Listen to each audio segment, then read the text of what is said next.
right, well, welcome back. How are you feeling? I'm feeling good, feeling excited. How different is this fight week for you than the past? Um, it's a little bit different just because I'm not tripping about my like not tripping, but more like that mental clarity of the weight or if things can go wrong. So it's been a good week so far. What about your training camp? Have you changed anything up? Have you put on any weight, or are you just kind of sticking to what you were before and just not cutting, or what's the game plan there? Yeah, I'm kind of a little less, but I did started to emphasize more on strength and conditioning, more sessions on that, and just really focusing on the fight itself. How do you think you'll perform at featherweight? I'm excited. I won't be depleted. I think I'll put on a really, really good performance. What are your thoughts on the matchup? I think Isaac's very good. He's a good wrestler, but it's nothing I haven't seen before. I think I fought tougher opponents before. I'm not looking past them, but I know what I bring to the table. He says that you said that this fight was personal, but he doesn't know why. Did you say that? Yeah, I said it's personal. Why is it personal? Every fight's personal for me. You know, it's like I get in the cage with someone who wants to take away my money, wants to hurt me. So every fight's personal for me. But this one, I kind of have more of a chip on my shoulder, just because last year things didn't go the way I wanted to. So that's why it's very personal for me. Would it be difficult for you to fight somebody that you liked? Maybe. I don't think so, though. I think once we get in there, it's like, I feel like it depends. If it's like, I wouldn't be able to fight my teammates, but if it's someone I like, then I feel like we can just put it aside and figure it out later.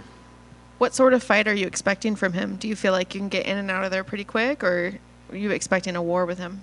I expect a war. He hasn't made it past the first round, but I know he's capable of pushing the pace, and we're gonna have a really good fight. Do you believe in superstitions at all, or anything like that? Because your last two fights, you took O's from people.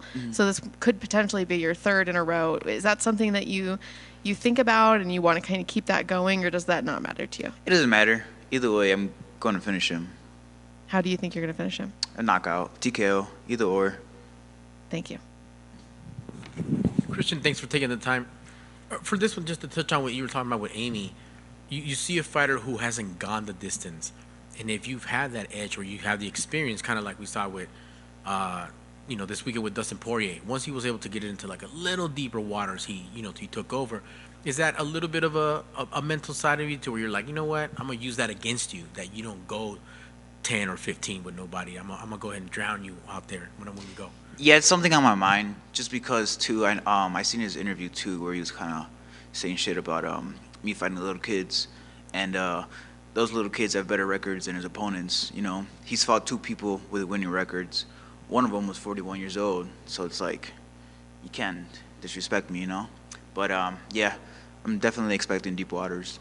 That's what's up, man. And if you could disclose anything, what made you guys just finally say, okay, I'm gonna sit down with the team, sit down with the family, gotta go to 45. Like my body can only take so much, and I want to be in this game for a minute. And if I keep killing myself, this is gonna affect the longevity. Like, what was the final, straw, if you will, that made you say, okay, now we're going up. I think it was my last weight cut too. Things were going perfect, and then when it came down to the weight cut, everything just went bad. So it's like one of those things where I can try my hardest, but if my body won't allow it sometimes, then it's kind of difficult for me. And speaking of difficulty, now being in your new home, I'm assuming we're gonna stick to 45 going further. How do you feel? How's the mental? How's your body? How's your recovery? How maybe you're like, dude, I should have done this sooner. I feel great.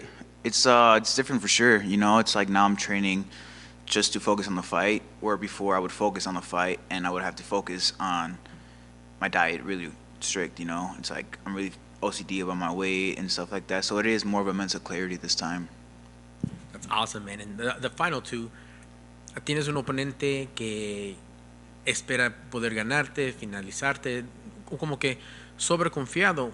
¿Puedes tú usar esa confianza que tiene como una desventaja para tú usar tu experiencia y tu paciencia para poder triunfar este sábado?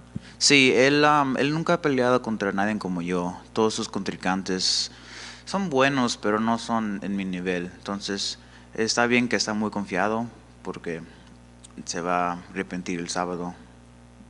Y me acabas de explicar en español, pero digo en inglés y ahora en español. Es cuando diste el peso de 135 libras, tienes varias batallas de gallo, pero ahora peso pluma. ¿Cómo te has sentido en esta nueva categoría? Y obviamente, ¿cuál fue la razón final que dijiste, ok, ya tengo que irme de los 35 a los 45 para tener más vida aquí en el UFC? Me siento muy contento con este cambio de peso. Este cambio de peso me ha ayudado mucho en mi mente, con mi cuerpo, donde no me estoy tratando de matar para hacer el peso. Y la última pelea es cuando ya fallé 2, 3 veces, entonces era algo que necesitamos pensar de empezar a subir. Gracias, man. Buena suerte el sábado. Good luck on Saturday. Thank you very much. Right. Thank you. Sir.